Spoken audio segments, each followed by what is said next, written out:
remaining Atlantis. The Egyptian priestess, after receiving this superior knowledge, were supposed to retransmit it to the people, sharing it in a way that was comprehensible, in a way it could be understood. Nevertheless, with time, the priestess, instead of sharing it with others, kept it for themselves, for self-education, and when initiating others, they didn't share all they knew, maybe because they considered that the others weren't worthy, or because they didn't want them to replace them in their work. The knowledge consequently started to become diluted, and it reached a point when knowledge was lost.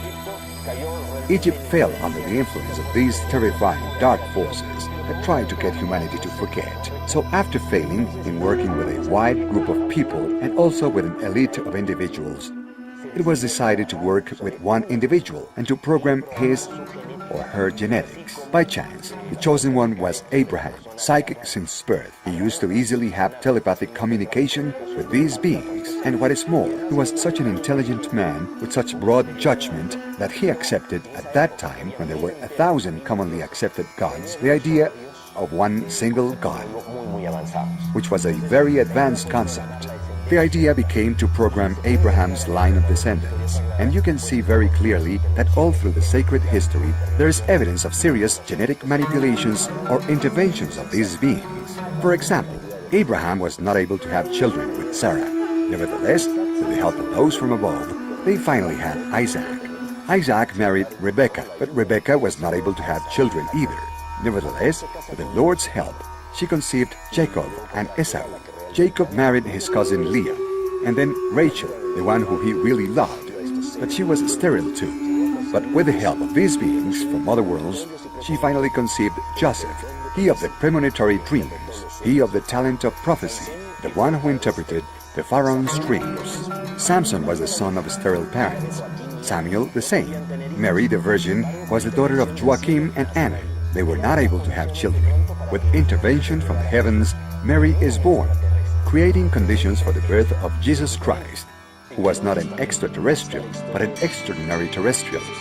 The New Testament tells the story of Jesus. Jesus had been a person, a human being on the earth, who through multiple reincarnations on this planet had reached a high evolutionary level. He did not need to reincarnate.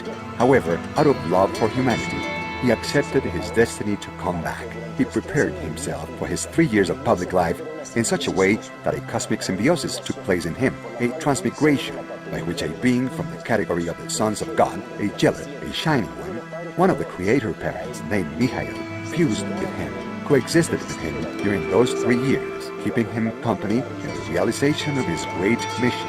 What did this great mission consist of? Specifically to teach humanity that love is the strongest force in the universe, capable of overcoming everything and transforming everything, including overcoming death, understanding love as respect, tolerance, and forgiveness among human beings. The day will come, according to the Apocalypse, that humanity will have access to a certain knowledge that was hidden for ages. When this knowledge emerges, the forces of darkness will become subject to humanity for 1,000 years. At the end of the 1,000 years, which begin on the 22nd of December, year 2012, a new millennium will start. And at the end of that millennium, it is believed that humanity will take the side of the forces of light in a last great battle, the Battle of Armageddon. But what would happen if at the moment humanity finds out that we have been victims of a cosmic conspiracy in which extraterrestrials and ultra-terrestrial forces, our creator parents, and even our older siblings have conspired against humanity? What would happen if in that moment, instead of humanity struggling against the darkness, in a supreme act of love we say, "Father, forgive them, for they were mistaken"? They tried to prevent the evolution of man on Earth, and on the contrary, they made man of greater value and greater significance. Such was the pressure on the coal, meaning humanity, that the quality of the diamond is excellent. In this moment of forgiveness, a cosmic redemption of the Earth will be sealed. What is expected to happen in the following years? Humanity will access knowledge that was hidden. A wealth of information will come to light. Information that has been hidden by the governments and by religions. The enlightenment will be so profound that many people won't be able to resist it. Among the things that humanity is going to discover is that we are in an alternative time.